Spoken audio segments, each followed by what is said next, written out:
Well,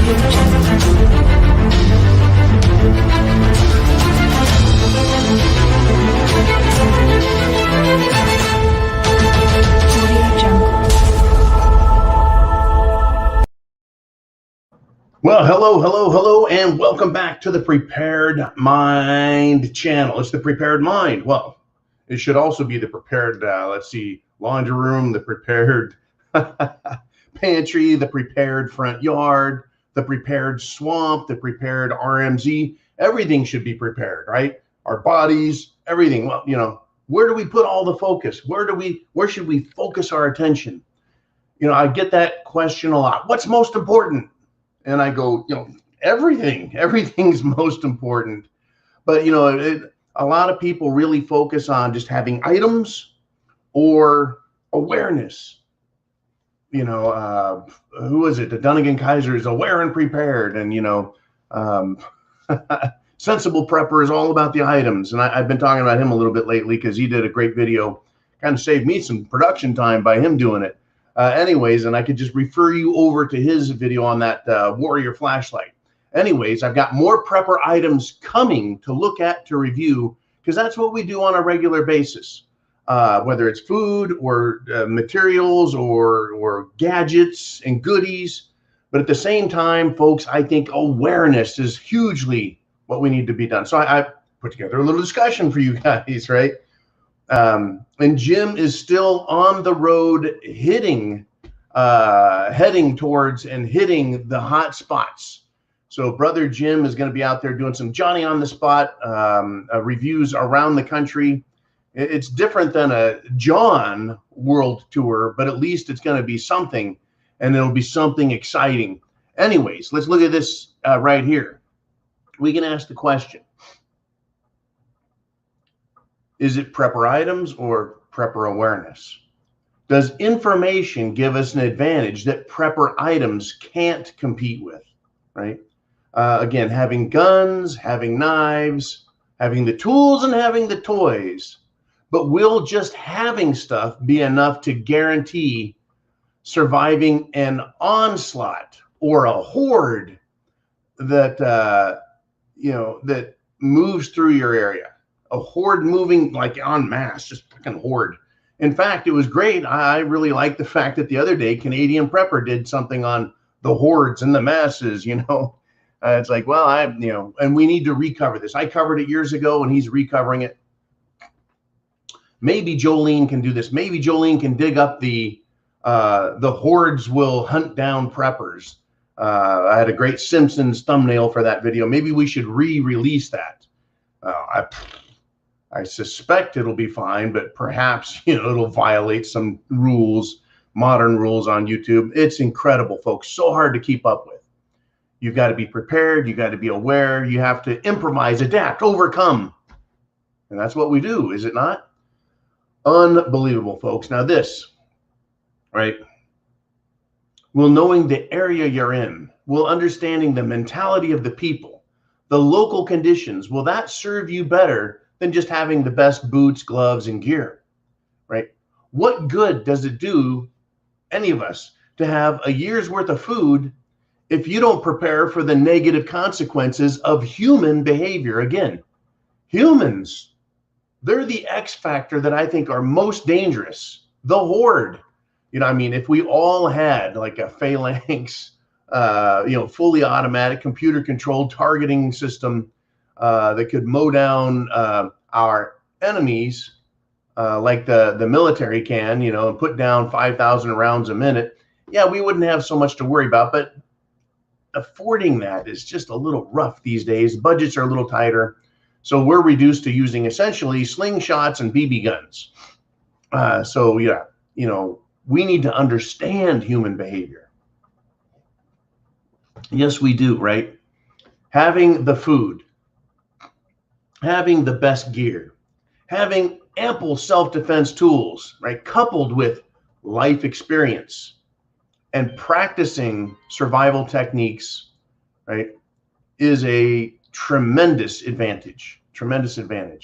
But without a prepared mind, folks, you can have all the tools, the food, the experience, but without having a prepared mind and an understanding that other people pose the single greatest threat to our survival, we would be destined to make grave mistakes, folks.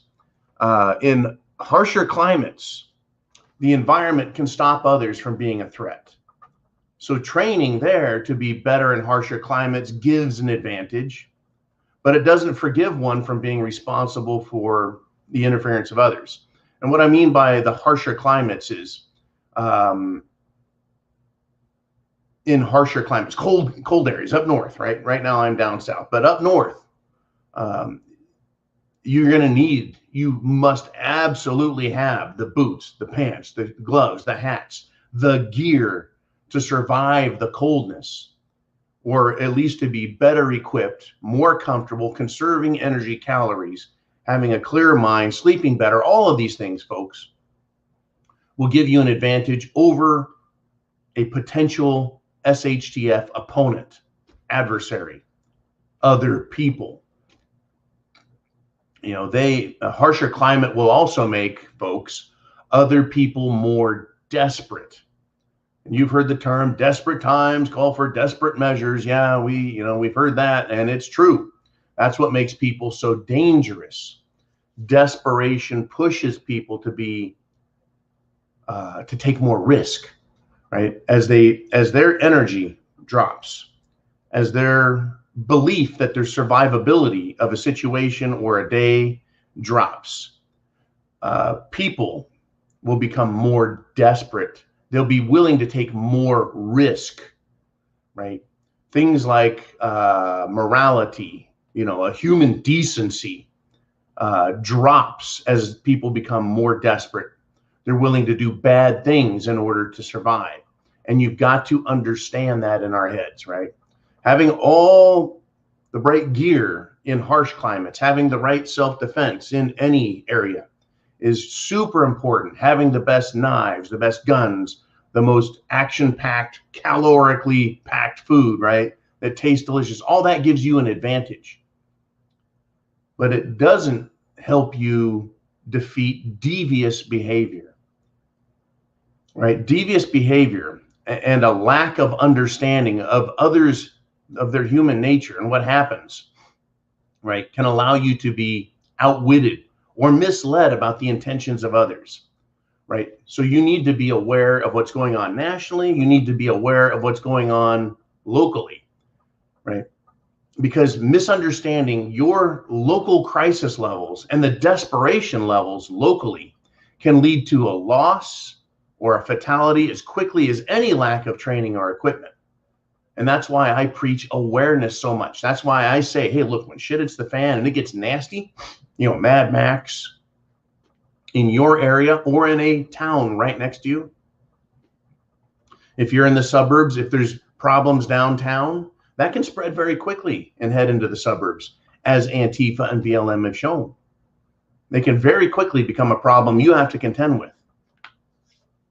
And so, like I said, when shit gets nasty, it becomes you and that 10-mile radius around you. That becomes your world. Are you fully aware, right, of local crisis levels? Are you fully aware of the people in your area so that you can understand how their behavior could be beneficial or devious? Understanding human nature in general. The prepared mind understands the area, the situation, the climate. Right. Now, milder climates allow more people to survive more easily because it's mild.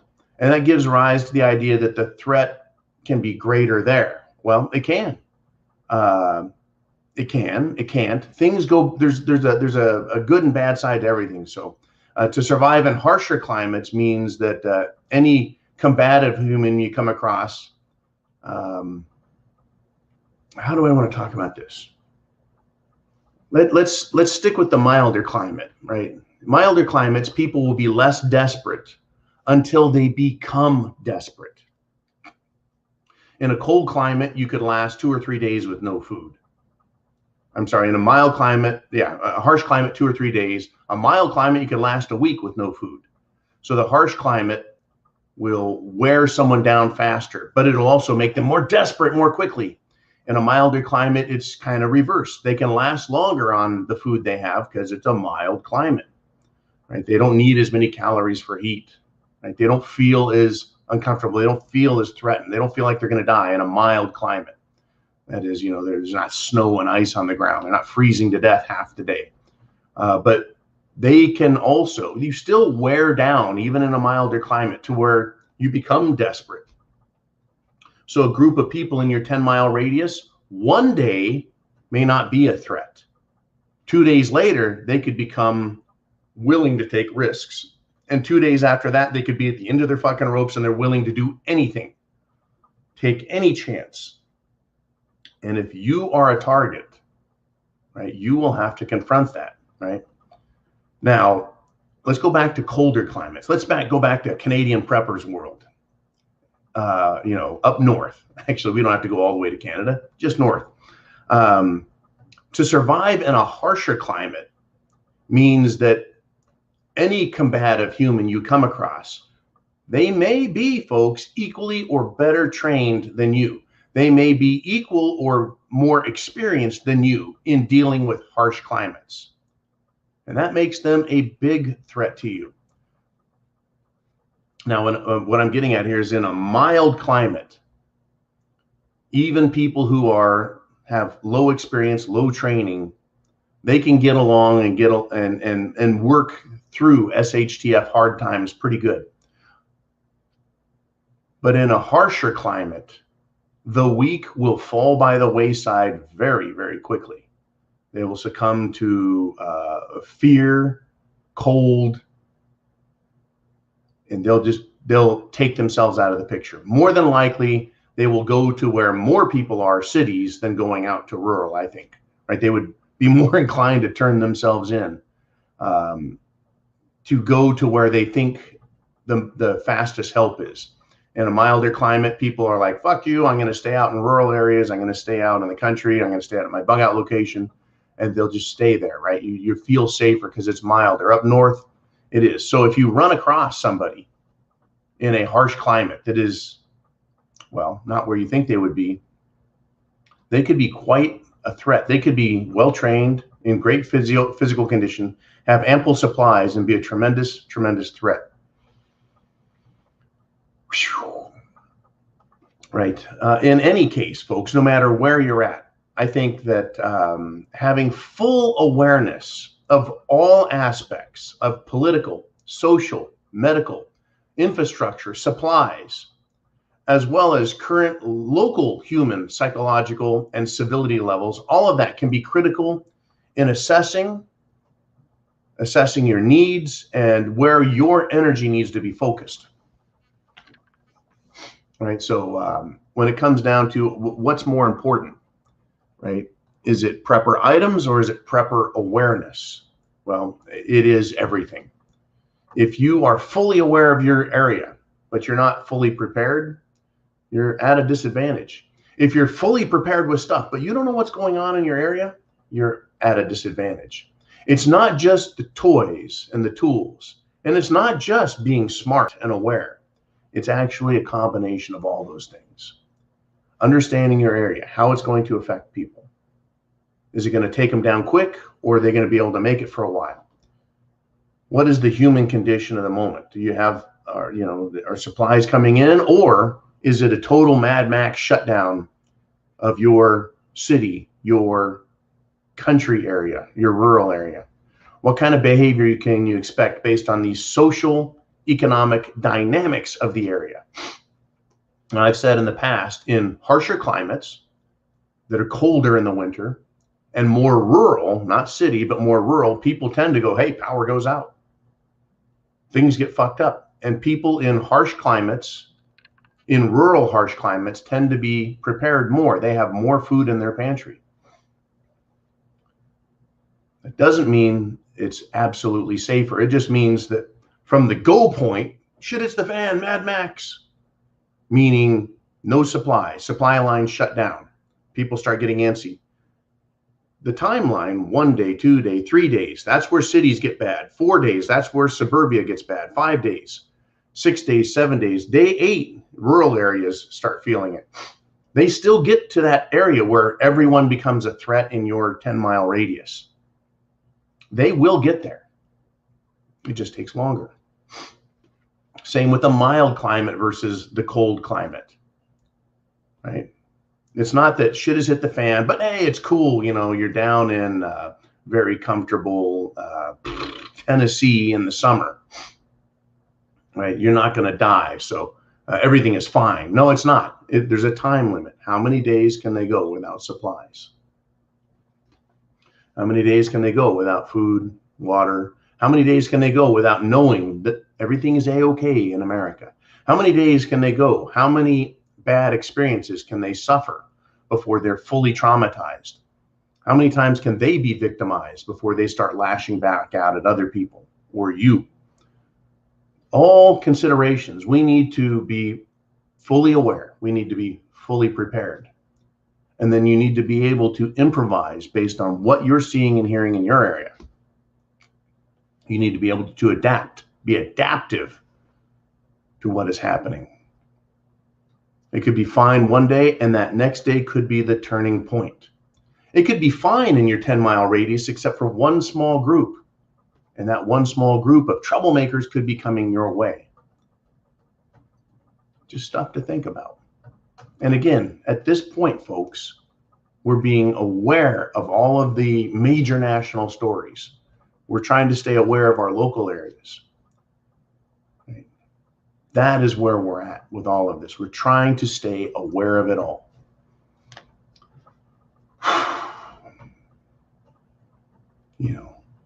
Be adaptive, be ready. Understand things change. They can change very quickly, or they can change in a very, shall we say, evolutionary way. But right now, the powers that be are pushing against America very hard. They're moving not as quick as I thought they would at this point, but they're certainly moving quick enough to change things. They're moving quick enough to change things, but without setting off too many alarm bells, I think. Might be a way to put it. The best thing we can do, folks, though, is be prepared. Be aware, and then also be fully prepared. Just a little talk. I wanted to get your mind thinking. I wanted you to think, do I have food? What about clean water? All of those other prepper items. Do you have what you need to get by? Do you have what you need to survive? Will you thrive? None of it's going to be easy, I don't think, but certainly we can deal with it. And then, of course, there's the bigger picture. Like, what's our country called when all of this is done? Thank you again for all your support at the Prepared Mind channel, and we have some incredible, explosive things to talk about in our next episode. I'll see you there.